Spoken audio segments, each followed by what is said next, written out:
Umapila ang ilang senador sa panukalang batas ni Representative Pantaleon Alvarez hinggil sa pagpapababa ng minimum age ng mga kabataang haharap sa parusang kasasangkutan nilang krimen. May report si Joy Dumatay.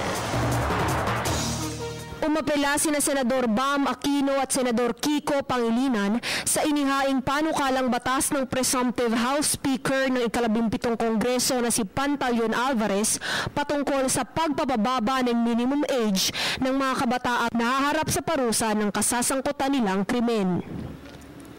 Ito ay matapos ihain ng naturang mambabatas ang una niyang House Bill na naglalayong maisabatas ang parusang kamatayan sa Pilipinas.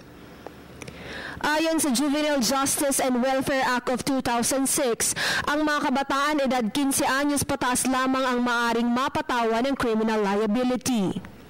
Nais ni Alvarez na pababain ito sa 9 anyos, gayong dumarami na ang mga kabataang ginagamit ng mga sindikato sa pagtutulak ng iligal na droga.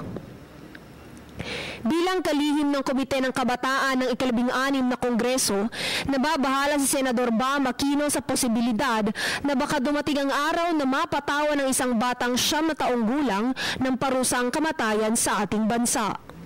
I don't know kung na-realize yan ng mga proponents ng batas na ito, that there could be a case, ginawang courier ng isang drug lord o drug pusher ang isang bata. Sabi sa kanya, ang paketing ito, dalhin mo to doon. Nahuli.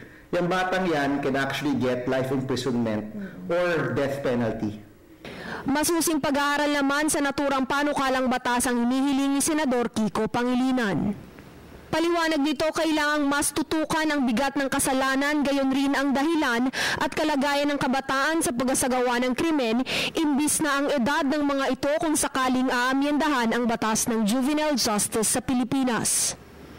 Naniniwala si Senador Pangilinan na nararapat lamang na mabigyan ang mga kabataang nakagawa ng krimen ng pagkakataong makapagbagong buhay sa pamamagitan ng mga programang pangrehabilitasyon ng ating pamahalaan. Ganito rin ang paniniwala ni Senador Bam Aquino na naniniwalang ang kabataan ang tunay na pag-asa ng ating bayan. Maganda dito is mapag-uusapan and yung publiko pwede rin sumama sa diskusyonan and we can have a healthy discussion on the matter. But no, again, I'm worried na ang solusyon na ito, meron kang problema, ito yung solusyon na binibigay, baka hindi ito yung solusyon na akma. No?